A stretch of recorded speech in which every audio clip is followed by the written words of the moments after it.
आम्रपाली बौद्ध काल में वैशाली के वृज्ज संघ की इतिहास प्रसिद्ध लिच्छवी राजनृत्यांगना थी।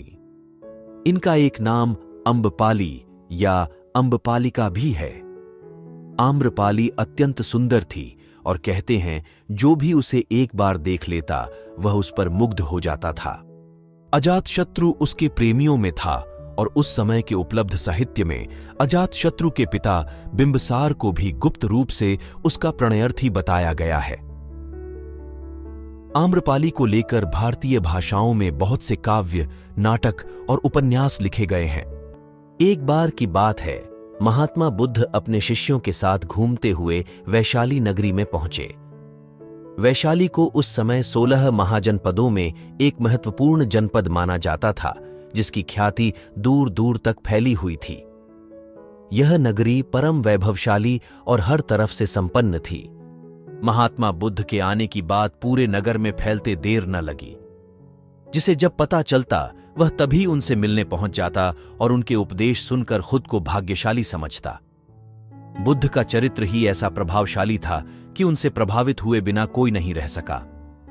उस नगर की गणिका और राजनर्तकी आम्रपाली भी बुद्ध से मिलने की इच्छुक थी।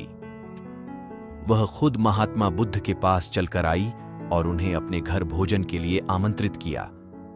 उसने इतने सरल और प्रेम भाव से बुद्ध से विनती की कि बुद्ध मना नहीं कर सके। जब यह बात उनके शिष्यों को पता चला कि महात्मा बुद्ध ने एक गणिका का आमंत्रण स्वीकार किया है, तो सबने इसका विरोध किया। महात्मा बुद्ध ने बड़ी सरलता से अपने शिष्यों से कहा, मैंने तो उसकी प्रेम भावना देखी। उसने जिस भावना से मुझे बुलाया है वह बिल्कुल पवित्र और निश्चल था। वह आज मुझसे मिलने एक गणिका बनकर नहीं, बल्कि एक भक्ति भाव से आई थी। फिर भला मैं कैसे उसका आमंत्रण स्वीकार न करता, वह चाहे एक वेश्या हो या फिर कोई सन्यासी। यथा समय बुद्ध आम्रपाली के घर भोजन के लिए गए। वह पहले से ही भोजन की सारी व्यवस्था करके भगवान बुद्ध के आने की राह देख रही थी। मन में यह विचार भी आ रहा था कि कहीं बुद्ध अपनी बात से मुकर न जाए। इतने बड़े सन्यासी भला क्यों एक वेश्या के बुलाने पर उसके घर आकर भोजन करेंगे। परंतु जैसे ही आम्रपाली ने बुद्ध को अपने घर आते देखा, उसकी प्रसन्नता का ठिकाना न रहा। वह दौड़कर दरवाजे पर गई और उनका स्वागत किया। खुद अपने हाथों से भोजन परोसा और उनकी आवभगत की।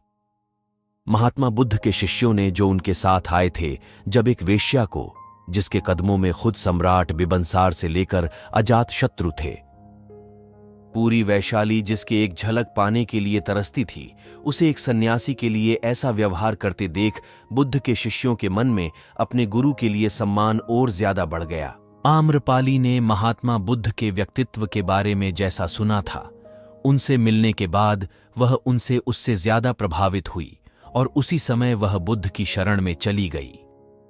अपनी सारी संपत्ति वह बौद्ध मठ के नाम करके आजीवन भिक्षुणी बन गई।